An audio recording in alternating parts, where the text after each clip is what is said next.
اگر کوئی سسر اپنی بہو کے ساتھ اللہ نہ کرے کوئی ناجائز تعلق قائم کرتا ہے تو اس کی وجہ سے وہ اس کی بہو اس کے اپنے بیٹے کے نکاح سے ہمیشہ کے لیے نکل جائے گی۔ اسی طرح اگر کوئی داماد اپنی ساس کے ساتھ ایسا کام کرتا ہے تو اس کی اپنی بیوی یعنی اپنی ساس کی جو بیٹی ہے جو اس کے نکاح میں تھی وہ ہمیشہ کے لیے اس کے نکاح سے نکل جائے گی، دونوں ایک دوسرے کے لیے حرام ہو جائیں گے۔ اور امام اعظم ابو حنیفہ رحمۃ اللہ تعالی علیہ کے نزدیک تو یہ ہے کہ اگر شہوت کے ساتھ ہاتھ ہی لگا لیا،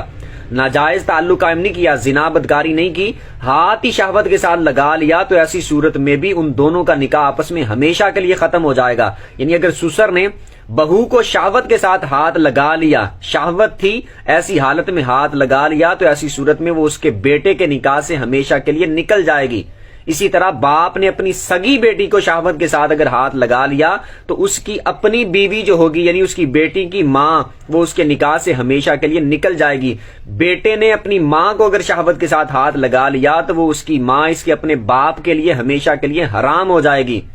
یہ ہو سکتا ہے بعض کو میری باتیں بری لگے لیکن یہ حقیقی مسائل ہیں۔ ہو سکتا ہے کسی نے پہلی بار سنے ہو، ہم نے تو پہلی بار سنا ہے، پہلی بار آپ نے سنا ہوگا، لیکن یہ مسائل حقیقی ہیں۔ اگر اس طرح کا معاملہ ہو جائے تو وہ ایک دوسرے پر ہمیشہ کے لیے حرام ہو جائیں گے، اور ایسے حرام ہوں گے کہ دوبارہ جیسے